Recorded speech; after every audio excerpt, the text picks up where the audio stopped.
اینجا قضیه فرق میکنه. سلام رفقا، حالتون چطوره؟ این اولین ویدیو کانال من قراره باشه، پس خیلی سریع که حوصلتون سر نره میخوام بگم که اینجا چه خبره و چرا این کانال رو زدم.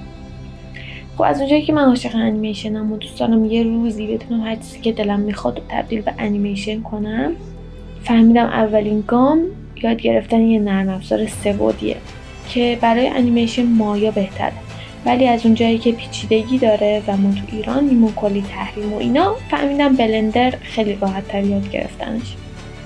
پس تصمیم گرفتم بلندر رو یاد بگیرم و بعدا روی مایا سویچ کنم و توی بلندر هم یکم دستمون بیشتر بازه. هم میتونیم جلوه های ویژه درست کنیم، هم میتونیم برای معماری استفاده کنیم، هم برای انیمیشن و حتی ویدیوهای تبلیغاتی.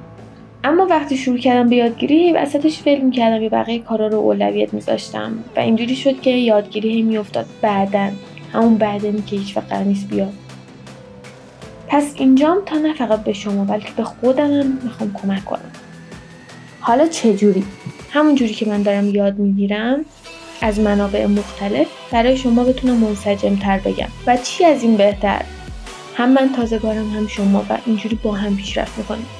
اگه دوست دارین دور از هیچ ژستی با هم دیگه از صفر شروع کنیم، به کانال من خوش اومدین. قرار با هم دیگه شکست بخوریم، با هم دیگه بسازیم و وسطش هم قرار کلی بخندیم، چون ممکنه یه چیزایی بسازیم که اصلا شبیه چیزی نیست که می‌خواستیم. مثلا یه لیوانی درست کنیم که اصلا شبیه لیوان نیست، چون اولی تلاشمون، ولی هیچ اشکالی نداره چون قراره کنار هم یاد بگیریم و اینجوری یاد گرفتن به نظر من خیلی بهتر از روش‌های دیگه ایه.